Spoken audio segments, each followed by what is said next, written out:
fun.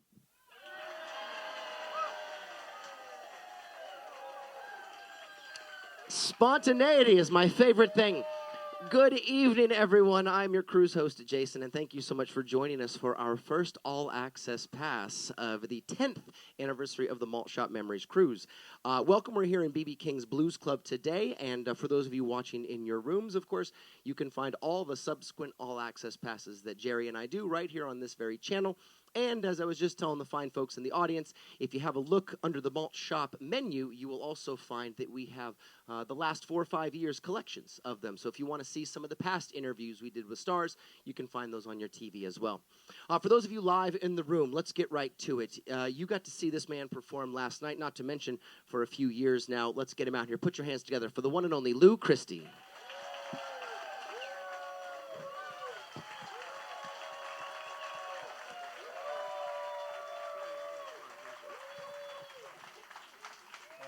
There you are, sir. I thought you said band. You said man? I said man, yes, I man. I said band. You thought you had to bring somebody with you. Good evening, sir. Thank you for being here with us. You're welcome. Appreciate it. Before we even start talking about you yourself, what was it like being back on stage on the Malt Shop Memories Cruise last night with all these promo? Yeah. Just great. It was great. But to be honest, it was just great. It was fantastic. How many were at the show last night? Oh, yeah. Oh. Good. It was wonderful. I mean, it really was. It was very special. I was pretty beat, but somehow I got an extra bounce of energy by that second show, and we just had a great time. And thank you for all the standing ovations that you gave me last night. Because I know how hard it is to stand up now as I get older. So. I want to know at what age the grunt starts. Do you have the grunt? It's when you sit there. It's just that little. No, I haven't hit the grunt yet. You haven't hit the grunt yet? I go, well, sort of that. It's more that. Our notes are different, but yeah, we're going the same place. The only reason I ask that horribly narcissistic promo is there's something unique about Malt Shop as a not just the cruise, but as a clientele, as an era, as a musical style, and we do about 7 or 8 different themes and formats, but one of the most passionate we have is this one, and this is one of the oldest demos. No offense, but it is one of the older demos we do, and it's one of the most passionate fan bases. It's got to be cool as an entertainer to still have the kids out there in front of you, jumping up and down and dancing and standing ovations. Yeah. My job, to be quite honest, is trying to turn 17 every time I walk out on the stage. So I don't know how old you have to turn, but I have to turn about 17, and it's getting a hell of a problem now. But anyhow, it's like a class reunion to me. It really is, because first of all, when I get on the shows, if we're lucky to have like some other people on the shows, sure, like there are on the ship here. Because they're all people that I've traveled with for 50, almost 60 years. Yeah. I saw one of the Flamingos the other day, and then Shirley's here from the Shirelles and Dee Dee from the Crystals. And so these are people that 1962, we traveled together on the Dick Clark Caravan of Stars. And they were really like my graduating class, and we're still friends. And it's so amazing that, that happens in your lifetime. Sure.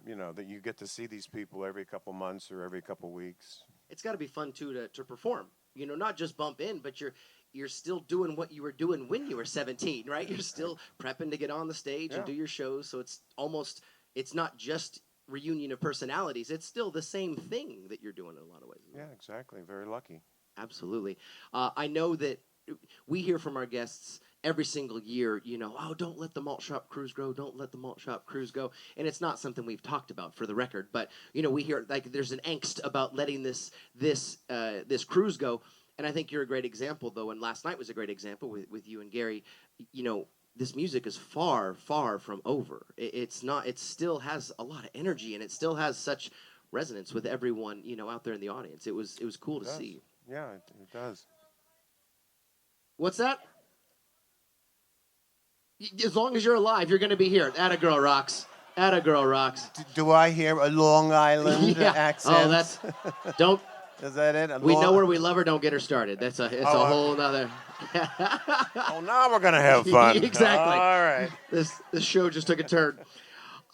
For those in the audience, and I'm sure we don't have any, but maybe watching back in their rooms, let's go back to the beginning. How does Little Lou get into music in the first place? How does it start? Little Lou. Little Lou. Wee Little Lou. Way back. Well, let's see. Well, you want to know where I was I raised? want to know what now. Well, you can take it wherever you want. What inspired you to get into music? What age were you? Why? How'd you get here? Not having to go to a steel mill and work. I'm from Pittsburgh, Pennsylvania, and of course, that was nothing but steel mills there. Got it. And my father worked in a steel mill, and I was raised on a farm. We also had a farm, 109 acres. So as I watched my dad get up at 4 or 5 in the morning and work 3 different shifts and see all my uncles and cousins and that go into the steel mill, I said, no. This is not what I want to do. Not my path. No, and then of course, when I was, there was music in our family all the time. My mother sang, my dad sang. They had perfect pitch their whole life. I mean, singing in the steel mill. I thought everyone could sing, though. That was the problem. I really did. I thought everyone could sing, but being Italian and, we had a lot of, my dad had an old beat-up guitar, and he knew 4 chords, and that was the 4 chords that he sang with any song. Somehow it worked. That's all you need. But music was just part of our family, our existence. And I said, I told my dad, probably about 15 years old, he said, what are you going to do when you get out of school, high school, I was cleaning the garage or something. And I said, and I was like, I'd had it about up to here because I thought, I'm not going into this steel mill. I said, I'm going to be a singer. Finish cleaning the garage. Now, my dad, exactly. I did finish cleaning the garage. But he was, a very stocky Italian guy who played football for St. Bonaventure. And, he was the real deal and worked in the steel mill every day. He said, a singer? What? I said, yeah. Well, and he looked at me, he said, don't talk about it. Do it. He never brought it up again, and that's why I'm sitting here today. I didn't talk about it, and I did it. So. And now I do things like put you on interviews and make you talk about it. Yeah, I know, and that's the one thing I can't stand to do is to talk about it and talk about myself. I don't like it. It's and I remember because I don't like to talk about what am I gonna do? What do you do? Sure. Because it's. You take that energy and you put it somewhere else. If you sit around and talk about yourself, my father said, don't talk about it, just do it. And there is something to that, Do you remember what your first step was towards just doing it at that age? Do you remember what you, in your mind, thought? I remember every step that I took. The very first step that I was aware of is when I was in first grade, and I was picked to sing Away in a Manger as Joseph. And another little girl, Judy Hoskinson. It's a hell of a memory at this point. She was Mary, and I was Joseph, and we sang Away in a Manger. And I heard applause for the first time, and I thought, they're applauding? Wow. No one applauded in my family at me singing. Yeah. We all sang, so it was like a rarity. Your dad wasn't getting applause in the steel mill every day. So no, he wasn't. No, he wouldn't hear it anyhow. And then, just one thing led to another. Second grade, I was doing something else, singing them. Third grade, I just kept going that way. But I just kept moving forward as a singer, only because I just loved music so much. I didn't necessarily, I don't know, it sort of found me. I didn't want to be like someone, except when I started getting older and I saw TV. And then Bandstand, and then Ed Sullivan Show, and, that kind of a thing. And I thought, wow. Do you remember who you saw that kind of, oh, my goodness? Well, Elvis was one. And, of course, I admired so many people then when Bandstand came on.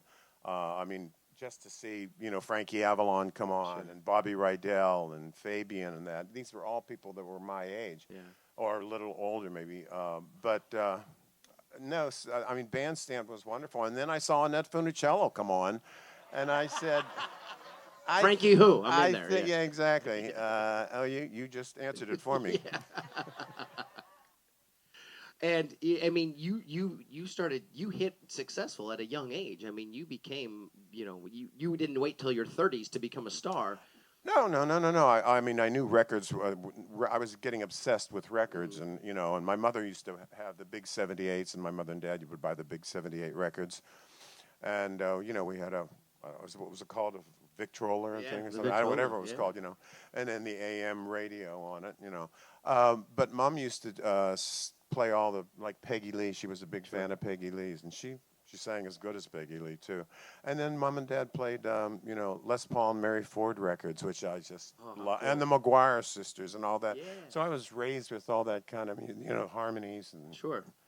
And did you, as you developed your own sound, do you feel like you had it in your head from listening to all that you'd kind of built a sound that was, or I did you have wasn't your aware own? I was Yeah, you were. building anything. Because Sure. How can you be? Yeah. because I sang, my voice was, high when I was little. Then it changed into the low voice, and I had, like, when I sang in choir in school, I had the lowest bass voice, and then I had the highest soprano voice. I could sing anything. But I wasn't. I thought everyone could sing, so I didn't think it was that unique. And I didn't make plans. Oh, I'm going to sing in this key, and I think I'm going to move that, and have 3 octaves or 3.5 octaves to sing in. But just about every damn record that I make, I have to sing in 3 octaves. Once they know you can do it, yeah. Yeah, I have to do it because the first song that I wrote was "The Gypsy Cried," and I wrote it with Twyla, and Twyla was my partner, writing partner. We met when I was 15, and that was the first song we wrote, and I wrote it in 15 minutes Yeah. with her, and it became my first million-selling record.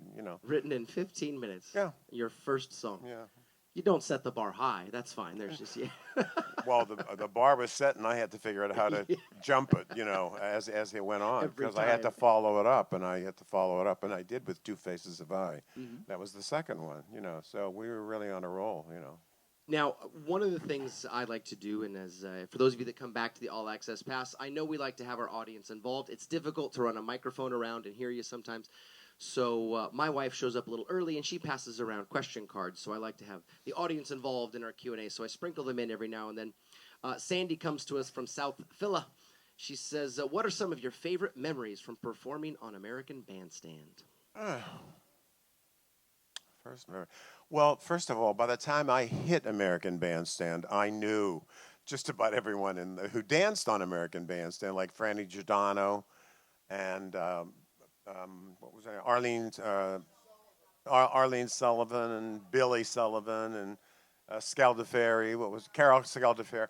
But just from watching American Bandstand, I thought I was scared to just do American Bandstand with the Gypsy Cried, because I thought, they just saw Fabian come out and all the other stars, and I was going to be. This was my first time in Philadelphia, and so to do the show, and it was it was so exciting. It was sort of an out of body experience, And then, of course, Dick then liked me and liked the records and contacted me after I went back to Pittsburgh, and I had the record was such a big hit. Then he was taken off with the Caravan of Stars. He was putting together that, and he called and asked if I wanted to do it. So there I was on the Caravan of Stars with all the people that I bought records. I had all their records in my bedroom, It was like Paul and Paula were on the show, the Supremes, Diana Ross, and Diana was in the group then. The Crystals, the Drifters, and I tell everyone. It's got to be surreal. I mean, Oh, it really was. And here I was sitting next to, Paula or Diana Ross or whoever, Gene Pitney, and I slept with all of them, by the way. as you do. Well, we It's stayed in the book. Yeah, it's we- in the book. No. See, I knew he'd go there. No, we slept on the bus every other night, and every other night then we would get a hotel room. We would all sleep in a hotel room, but every other night we would sleep on the bus On together. the bus. Peter Asher was talking about that earlier. He said, yeah, Peter was on it for a while with Peter and Gordon, and he was saying it was, you slept on the bus one night, they got a hotel the other night. All right, we have, forgive me, yell out if I get, Felice, is that right? Lou, Saint Feliz Navidad. Stand Saint up. Blaise. Saint Blaise. Yes, from yes, Brooklyn, yes. sends you her love, and if Oh, I gosh, can't give thank you you. this message, she'll never light me another candle. Well, please tell her I said hi. She comes to see my shows when I'm sort of around New York City a lot, or Connecticut or something like that, where she can come to. And she forever gives me a pagan ritual thing of the blessing from Saint Blaise, because Saint Blaise was the saint of throats and things like that, and I don't know, children and chickens or something. I don't know. There's all a lot kind of saints. There's a lot of saints. animals and Yeah. all kind, and but Children, chickens. but she's a lovely person, and she's forever giving me something about Saint Blaise. So she's always giving me a Saint Blaise blessing. So tell her I give her a blessing too. And make sure she lights you a candle because you got the message in. Dave, who comes from Scottsdale, Arizona, said, if you wouldn't mind sharing, what is your real/birth name, not your stage name? Well, I'll give the Italian version. Luigi Alfredo Giovanni Sacco. Just barely Italian. It took me till I was 12 years old to learn it. It's Like, what's the third one again? Giovanni. When did you move to Lou Christie? I was forced into it. I didn't move into it. I didn't choose it. The record company put it out. I was just going to either go under one name, or because they used to call me Luigi, and my friends, close friends, still do. And it's spelled Lugee. It was like short for Luigi. So they say, hey, Luigi. Hey. So and I had yes, and they changed it to Lou Christie. I went in and I said, I think I'm going to leave my name as just one name, like Luigi, and Fabian, and and they said, oh, the record comes out today, and you're Lou Christie, and I thought, oh. Like, too bad you didn't come in yesterday. We would have had you, but I would have been Luigi, This one is from Anonymous, which we don't often have. And it says, he'll appreciate this. Can you explain the lyrics of Lightning Strikes? I think you know who Anonymous might be. Well, I don't know how many of you understand the lyrics to Lightning. Listen to me, baby. You got to understand. You're old enough to know the makings of a man. When I see lips begging to be kissed, not yours, I can't stop myself, 'cause lightning strikes. It's a sexual encounter, maybe. I have a word for it, but I can't. It starts with. We don't need it. Well, you asked the I think question. all the adults can get there on their own. Yeah. But I was asking my girlfriend, I want to marry him in a chapel. There's a chapel in the Pines waiting for us. Stay with me. But if I go off track and I see something, I see lips wanting to be kissed, so I took my shot and said, lightning strikes. Look at everyone. There's people fanning in the back of the room now. We're going to set up a smoking section over there if anyone needs it after that. Yeah. Thanks, Lou. Then Thanks, after buddy. that, I got banned with the next record. That was Rhapsody in the Rain, if you want to go there. I don't. Do you have the beep button? Do you have the You're beep? chicken, huh? Now, listen, if you want to sing song lyrics to these people, I promise you not one of them will shy away. No, I don't. Before we get into that, Steve from Arlington, have you ever considered being on Dancing with the Stars? Not with this knee. No. No, I would have done it years ago, but I unless I'm going to win, I wouldn't do it. And right now, at 76 years old, I would not win, Fair enough. Mary Wilson tried it and a few other people, Yeah, so I'm not going to do it, Jim, who comes from Detroit, says, "Hey, we'll see you in November 15th in Dearborn. Were you in any groups prior to your 1962 hits?" Well, that's interesting. I was the one. I always wanted to sing in a group. Always wanted to, and I was always begging my sister to come on. You got to get in my group. You got to, And Amy, her name was Amy. She was 18 months older than me, and we were raised together, washing dishes and doing all these things. And she'd dry and I'd wash, or she'd wash and I'd dry, and would sing the whole time. Then my mother would come in and join in the harmony.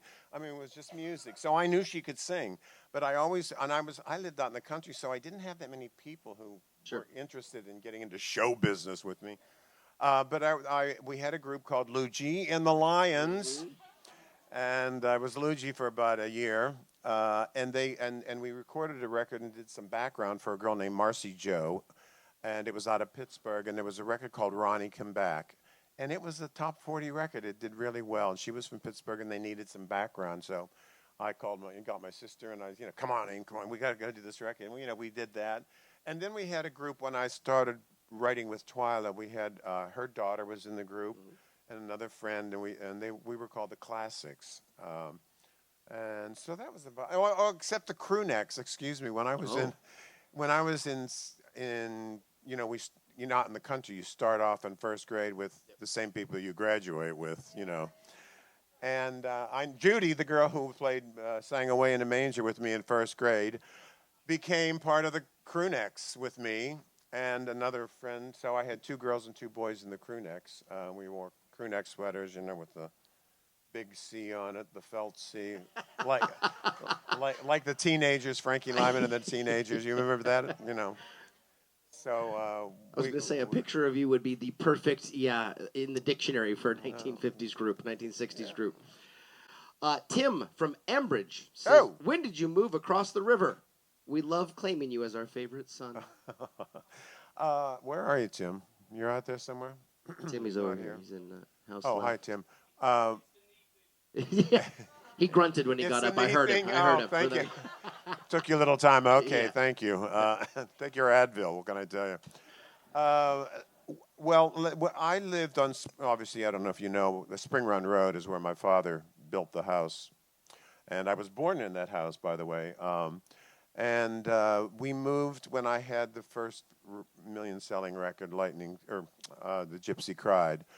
As the family went, my sister Amy was the first in the family. Then 18 months, it was me. Then 14 years after that, my mother and father had 4 new children. And we ran out of bedrooms, and every other room you could think of. And I was lucky enough to get enough money together to help Dad and Mom buy a house, and we moved across the river over to Ambridge Heights and Ridge Road, and that's how we moved. And everyone had a place to, brush their teeth and and go to sleep and everything like that. So we had enough room in that house. We still claim you. Thank you. Thank you very much. I love Pittsburgh. I love Pittsburgh, and I love the Beaver Valley. That's Ambridge and Aliquippa and Beaver Falls and Rochester. It's just home for me. It's great. Bill comes all the way from Tracy, California. Wayne Newton had many fights because of his voice. And you mentioned the octaves a moment ago. Did you ever have the same problem? I had a lot of opinions of how, I had a manager. I don't want to say his name. Because he managed some very, very successful people, 2 people that I idolized and I wanted to be like. And then he ended up managing me, but he always said,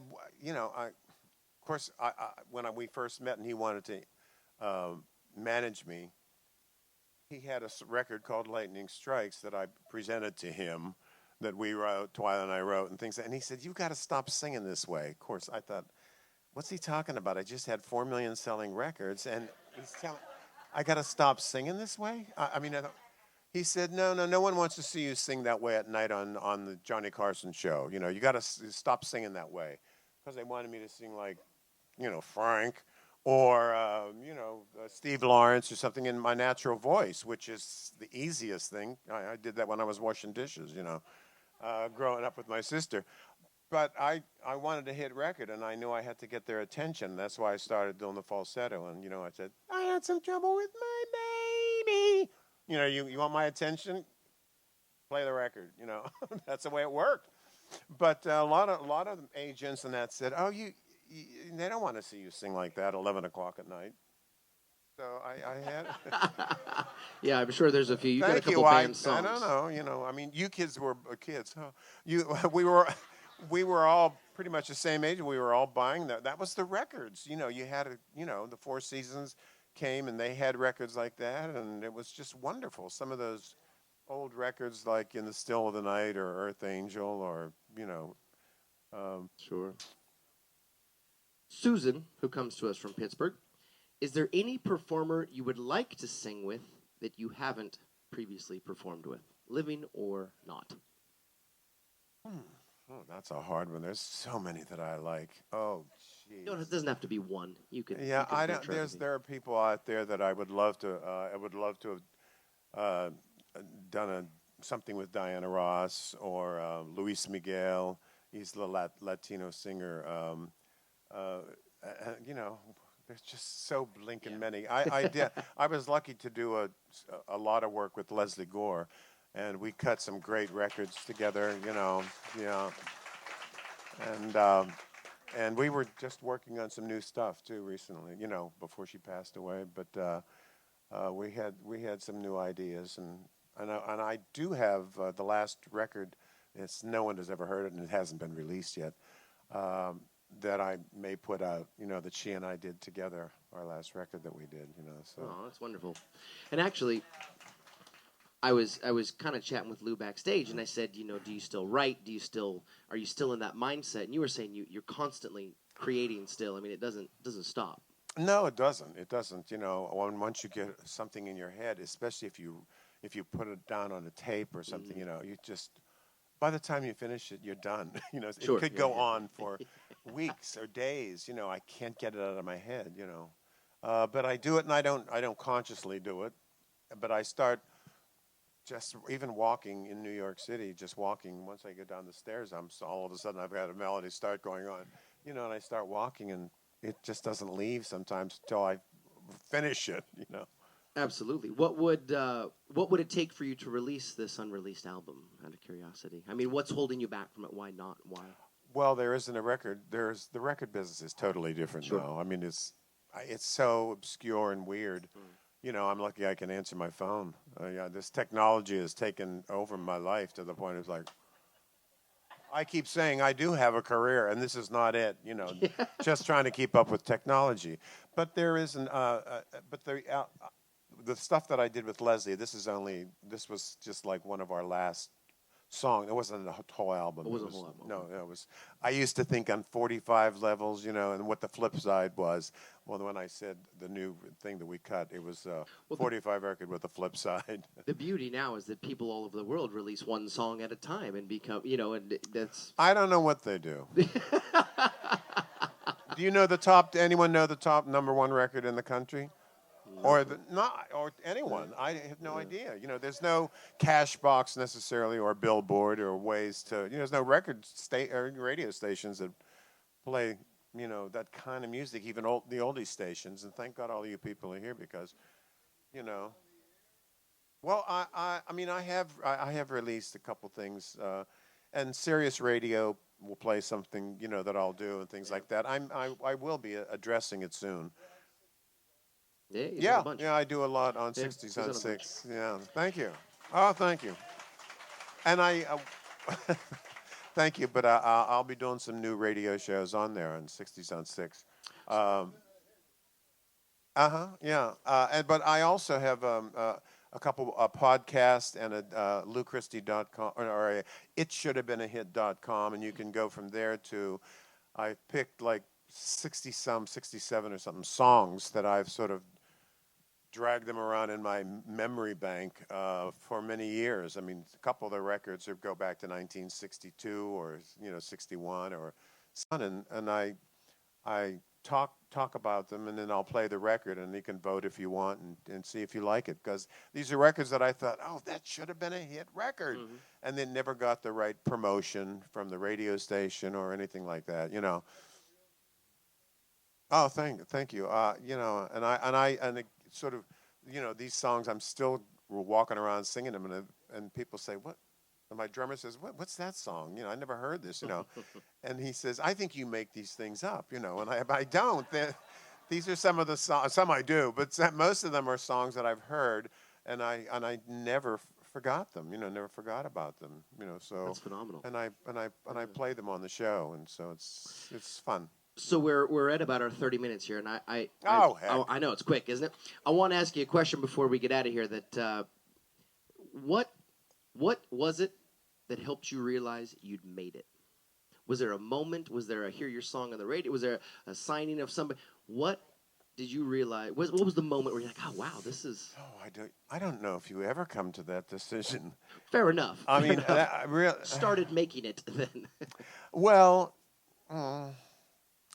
I don't know. I was so dedicated to making sure I did it. I did the right thing, and I continue to keep myself as best I can to make sure that I do what I'm supposed to do. You know, because you know I'm not supposed to talk about it. My dad told me, yes, just do it. it. And so I do it, but I'm always you know, I don't know. I don't know. I really don't know what that moment was when I thought.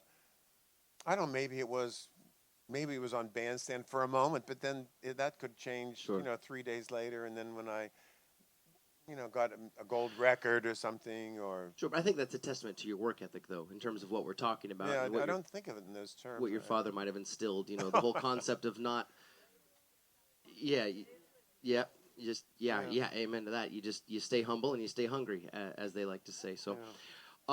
We've used up our interview time, and I want to say thank you very much. I know I speak on behalf of everyone sitting here in the live studio audience when I say thank you for last night. Thank you. Wonderful shows. Do me a favor as loud as you can. Let's hear it for Lou Christie. I want to give you my standing ovation. Thank you very much. I appreciate it.